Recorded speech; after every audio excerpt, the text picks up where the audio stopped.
এই যে আপনারা কষ্ট করবেন, এই যে ভোটটা আসছে, এই ভোটের অধিকারটা কি আমাদের, আমি আগে বলেছি কেউ দান করে নাই, আমরা আদায় করেছি। এই ভোটের অধিকারটা আমাদেরকে 12 তারিখে প্রয়োগ করতে হবে, জায়গা মতো ভোটটা দিতে হবে। এই ভোট দিতে গেলে সেখানে একটা সমস্যা হওয়ার সম্ভাবনা আছে বলে আমি মনে করছি। একটা দল শুনলাম তারা নাকি 40 লক্ষ ওই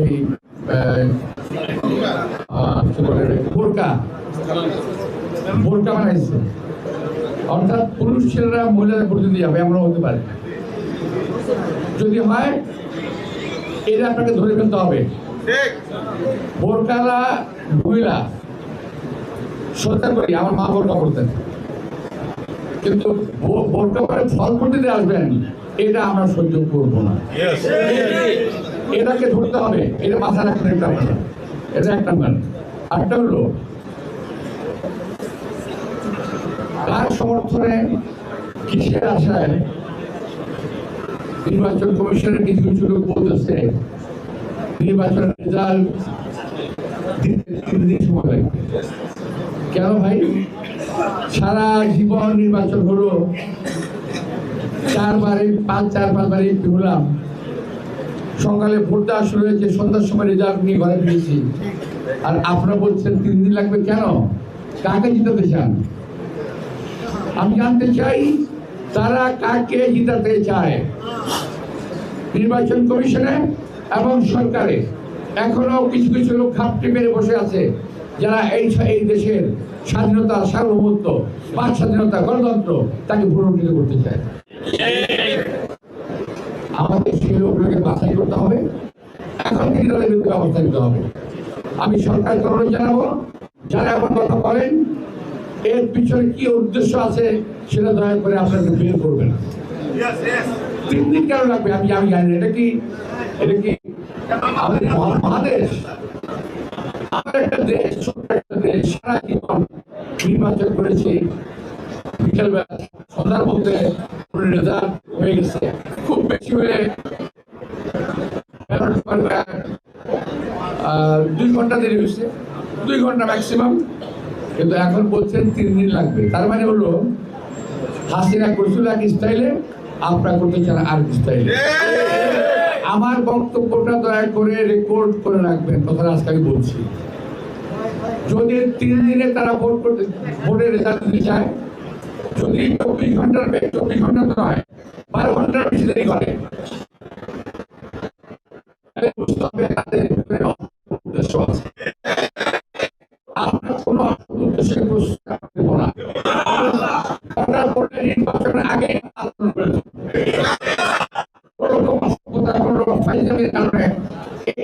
মানুষের অর্জিত গণতান্ত্রিক অধিকারকে আমরা কারো হাতে ভুলুণ্ঠিত হতে দেব না, কোনো আমলার হাতে ভুলুণ্ঠিত হতে দেব না। শুনলাম আমি 3 দিন পরে রেজাল্ট থেকে, তো এটাকে আমরা কখনোই মেনে নেব না। আমরা রেজাল্ট চাই যখন একটা তখন, রেজাল্ট নিয়ে কাগজটা হাতে নিয়ে ঘরে ফিরবো। ঘোষণা তখন আমরা এলাকার ভিতরে শুনবো। ঘোষণা না দিয়ে কোন পোলিং এজেন্ট ঘরে ফিরবে না। আমাদের পোলিং এজেন্ট ওখানে অবস্থান নেবে, ঘোষণা আগ পর্যন্ত মাটি কামড় দিয়ে আমরা পড়ে থাকবো। আমাদের পোলিং এজেন্টদেরকে এবার শক্ত হতে হবে, সত্যি ভূমিকা নিতে হবে। কারণ আপনাদের বুঝতে হবে যে বিরুদ্ধে এখন পর্যন্ত ষড়যন্ত্র বন্ধ হয় নাই। আপনারা দেখেছেন যে ঢাকা 8 আসনে নির্বাচন হচ্ছে বাংলাদেশে, আর কোথাও হচ্ছে বলে আমার মনে হয় না। আমরা একটা অবস্থা করে ফেলছি, তাই না? কারণটা কি? তারা এমন একটা কিছু করতে চাচ্ছে, এখানে একটা অঘটন ঘটাতে যাচ্ছে, যাতে একটা আসনকে কেন্দ্র করে বাংলাদেশের নির্বাচন বন্ধ হয়ে যায়। আমি অপত্য গালিগালাজ সহ্য করে মাটির কামড় দিয়ে আমার কর্মীদের নিয়ে পড়ে আসি, আমি কোনো শব্দ করছি না। আপনারা খেয়াল করেছেন আপনারা?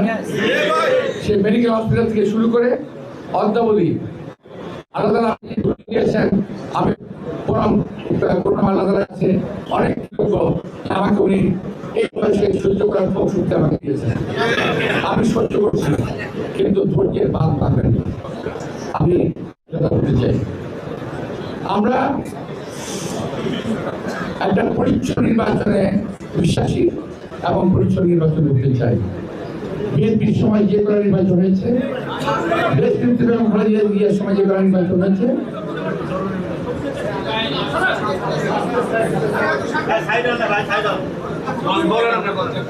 প্রত্যেকটা নির্বাচন ভালো নির্বাচন হয়েছিল।